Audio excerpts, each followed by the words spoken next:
Hello दोस्तों, welcome this channel. आज का हम लोगों का टॉपिक है जो जेनेरिक दवा होता है और जो ब्रांडेड दवा होता है जिसको आप पेटेंट दवा बोलते हैं।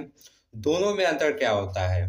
सबसे पहले आप लोग समझिए कि जो दवाएं होती हैं वह मेन रूप से दो टाइप की नहीं तीन टाइप की होती हैं। पहला जो होता है उसे हम लोग जेनेरिक बोलते हैं। जेनेरिक को हिंदी में सामान्य दवा कहते हैं, सामान्य मेडिसिन यानी सामान्य दवा। और जो ब्रांडेड होता है और 3 नंबर का जो होता है उसको जेनेरिक ब्रांडेड दवा यानी जेनेरिक ब्रांडेड मेडिसिन कहा जाता है। तो बहुत लोगों को कन्फ्यूजन होता है कि सर जेनेरिक दवा और ब्रांडेड जो दवा होता है उसको पहचानने में हमें दिक्कत होती है, तो कैसे पहचाना जाए। देखिए, सबसे पहले जेनेरिक और ब्रांडेड दवा जो होता है उसमें फ़ायदा नुकसान आप लोग समझ लीजिए। जैसे लोग कहते हैं कि जो जेनेरिक दवा होता है वह उपयोग करने में उतना सिद्ध साबित नहीं होता है, लेकिन यह बात गलत है। और जो ब्रांडेड दवा होता है, जो ब्रांडेड होता है, जो पेटेंट होता है, लोग कहते हैं कि उसको यूज करने में सही साबित होता है।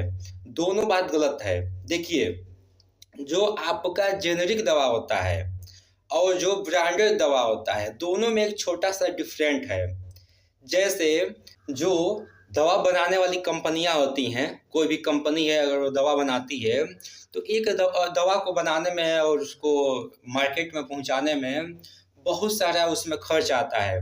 दवा को खोजना, उसमें क्या क्या मिलावट है, किस बीमारी में यूज किया जाएगा, तो उसमें ज़्यादा खर्च होता है। जो कंपनी है वह जब दवा बनाती है तो एक कैप्सूल में वो अपना टोटल जो खर्च होता है उसको ऐड करती है। तो होता ये है कि जो दवा बनाने वाली कंपनी है अगर कोई दवा खोज ली, अगर वो दवा खोज ली है तो वह क्या करती है, अपना 20 साल का एक एग्रीमेंट बनवाती है कि वह दवा कोई अन्य कंपनी नहीं बनाएगा।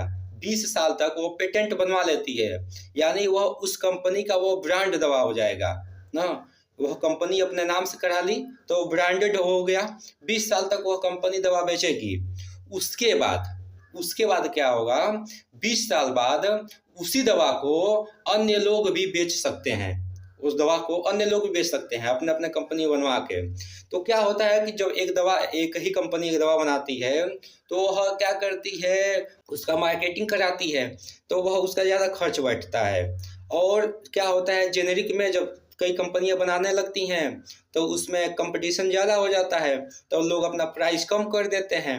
अब ब्रांडेड में नुकसान होता है, लेकिन जो जेनेरिक और जो ब्रांडेड दवा होता है दोनों में जो सॉल्ट मिलाया जाता है, जो कंपोजिशन होता है, कंपोजिशन मिलाया जाता है, दोनों दवाओं में कंपोजिशन सेम होता है। आप यह ना समझिए कि अगर जेनेरिक है तो वह कंपोजिशन कम मिला होगा, ब्रांडेड है तो कंपोजिशन अधिक मिला होगा। दोनों में सेम होता है। रही प्राइस की बात, तो ब्रांडेड जो दवा होती है थोड़ा महंगी होती है और जो जेनेरिक दवा होती है सस्ती होती है। आपको पहले बता दिए हैं महंगी क्यों होती हैं, क्योंकि एक ही कंपनी बनाता है तो अपने हिसाब से प्राइस डिसाइड करता है। और जो जेनेरिक होता है वह कई लोग बनाते हैं तो कंपटीशन ज़्यादा हो जाता है तो लोग प्राइस कम कर देते हैं। यही रीज़न है कि जो ब्रांडेड दवा होती है वो महंगी बिकती है और जो जेनेरिक होती है वो सस्ती बिकती है। अब आते हैं हम लोग क्वालिटी पे।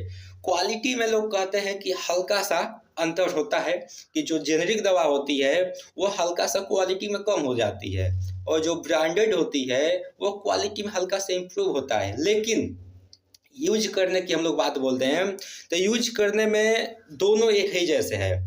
जैसे कभी कभी आपको ब्रांडेड दवा भी सूट नहीं करता है, कभी कभी जेनेरिक भी सूट नहीं करता है, तो हम ब्रांडेड पे तो क्लेम करेंगे नहीं। तो दोनों दवा सेम है, आप लोग यूज कर सकते हैं, कोई दिक्कत नहीं है। अब पहचानने की बात आ जाती है कि जेनेरिक और ब्रांडेड जो पेटेंट दवा होता है उसका पहचान कैसे किया जाए। तो देखिए, हम पिक्चर लगा देंगे ऊपर, उसमें होता है आर लिखा होता है दवा के ऊपर ना। आर मतलब होता है रजिस्टर्ड। अगर दवा के ऊपर आर लगा हो, रजिस्टर्ड हो, यानी वह ब्रांडेड दवा है, ब्रांड हो है। और जैसे सिप्ला कंपनी हो गया, मैनकाइंड हो गया, ये सब उसका ब्रांड नेम है। तो ब्रांडेड दवा होता है, रजिस्टर्ड लिखा होता है, नहीं तो किसी किसी में लिखा होता है। टीएम मतलब होता है ट्रेडमार्क, यानी वह जो दवा है वो ट्रेडमार्क है और रजिस्टर्ड है।